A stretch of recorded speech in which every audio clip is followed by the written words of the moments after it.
Magandang araw, magandang buhay. Lalong-lalo na sa ating mga minamahal na mga senior citizens na pensioners sa SSS. Mga lolo at lola, sa araw na ito, ipapaalam ko sa inyo ang mangyayaring pension release sa SSS na magaganap ngayong May 2025. At sa video na ito, ipapaalam ko ang mga araw kung kailan kayo tatanggap ng pensyon. Kasi merong iba nagtatanong, Sir, may early po ba ang release ng pensyon namin? Atin yung pag-uusapan. Attention sa lahat ng mga SSS pensioners. SSS Pension Payout Schedule May 2025. Alamin natin ang buong detalye sa video kong ito. Inaanyayahan kita na tapusin mo ang video na ito hanggang sa dulo nang sa gayon makuha mo ang punto ng video kong ito. At kung ang video kong ito ay nakakatulong sa mga impormasyon na dapat mong malaman patungkol sa pension release sa SSS, i-subscribe mo na.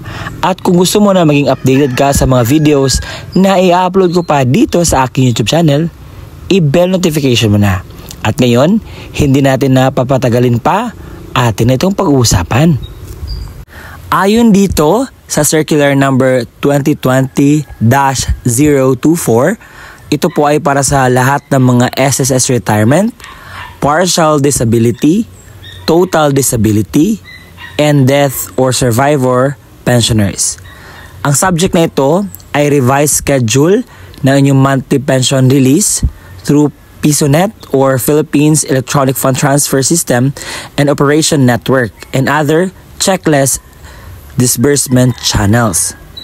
Ngayon, ito yung dalawang schedule na mangyayari na pension release ng SSS. Kung ang kapanganakan or yung pensioner, ang kanyang tawag dito date of contingency ay napunta sa 1 hanggang 15th day of the month, ang inyo pong pension ay mai-release sa unang araw ng buwan. At kung ang iyong date of contingency naman ay nasa 16 hanggang sa last day of the month, at maasahan nyo po na darating po ang inyong pensyon sa 16th day of the month. So ngayon, tingnan natin muna ang kalendaryo ng Mayo kung mapaaga bang maibigay ang inyong pensyon o nasa tamang araw lamang po. So ipapakita ko sa inyo ang kalendaryo ng Mayo. Ito po yung kalendaryo ng Mayo. Ang May 1 ay nasa Thursday or Huwebes at ang May 16 ay nasa Biyernes. Pero ang May 1 po is Labor Day or holiday po ito. At may nakasaad po sa circular ng SSS patungkol dito. Sabi dito, kapag ang credit date ay na-fall sa Saturday, Sunday or holiday, ang pension po ay kinakailangang makredit sa last working day before Sunday, Saturday or holiday. So balikan natin ang kalendaryo ng Abril. Ang last working days ng April 2025 ay April 30 at dyan po ay Wednesday. Expected po na matatanggap ninyo ang inyong pensyon sa last working days ng April. Dahil sundin dapat yung Circular 2020-024 dahil yun po ang nakasaad doon. Ngayon, pupunta tayo sa May 16. Ang May 16 ay hindi po siya holiday, it is a regular day, a working day, kaya naman sa araw po na iyan ay maibibigay ang inyong pensyon. Hindi po siya ma-advance kagaya ng May 1. So, kasi nalaman natin na kapag ang credit date ay mapunta siya sa Sabado, Linggo or holiday, hindi po yan maibigay on that day. Ma-advance po yan. Kaya naman, yun po ang schedule. And sa May 31, ito po yung dapat ninyong gawin. Sa May 31, kinakailangan po yung mga may araw ng kapanganakan. So, dyan po kayo mag-comply ng inyong akop. Dahil kapag hindi nyo po makomply iyan, ang mangyayari ay mapuputol po yung tinatanggap ninyo na pensyon. Kaya naman, I really suggest and requesting every one of you na nakapanood ng aking vlog ngayon na please do your task para po hindi po maputol ang tinatanggap niyo na pensyon sa SSS. Tapos na po ako magbigay ng vlog patungkol dito, and marami pa din ang mga nagtatanong paano po bang paakop. Kumpleto na po yung impormasyon na aking binibigay sa aking vlog na sana'y pinanood nyo simula sa una hanggang sa dulo nang sa gayon makuha nyo talaga ang punto ng video kong ito. At yun po ang update patungkol sa pension release sa SSS sa May 2025. Na sana'y naibigay ko ng tama ang mga impormasyon na inyo kinakailangan pagdating po sa pension release ninyo sa buwan ng Mayo. And sa mga nakaalam na nito, alam kong marami ng mga pensioner na nakaalam na dito.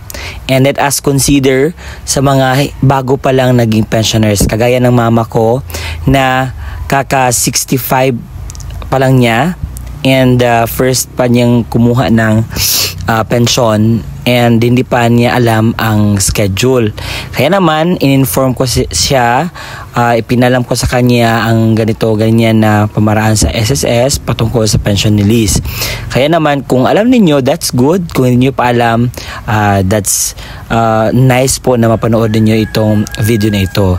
Dahil, ang consider natin yung mga baguhan pa lang po. Hindi po tayo, yung iba nagagalit. Alam namin yan.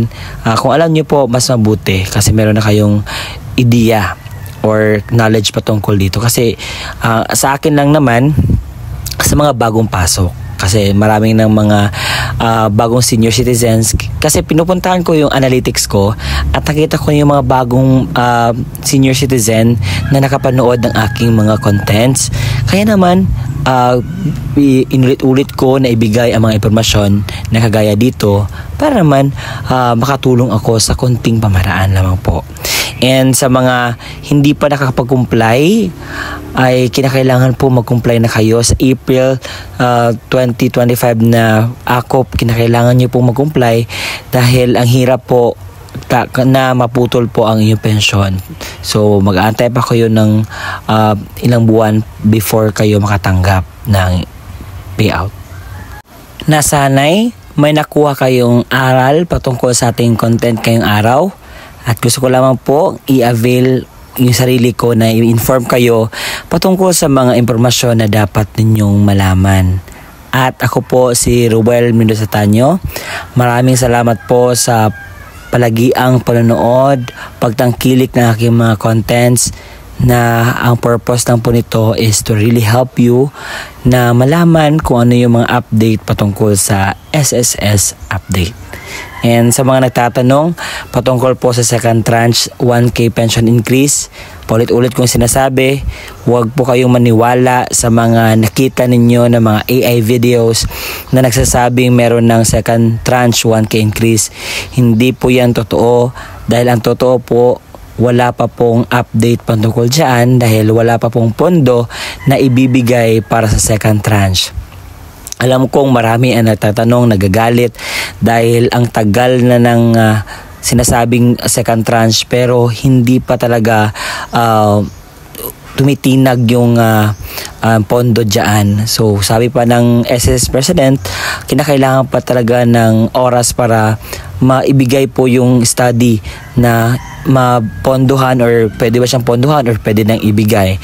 But he is assuring everyone na hindi po yan mabibigay sa 2025. So by the next year or kailan ba ang tamang panahon para ibigay ito, so mag-aantay lang po tayo sa tamang panahon.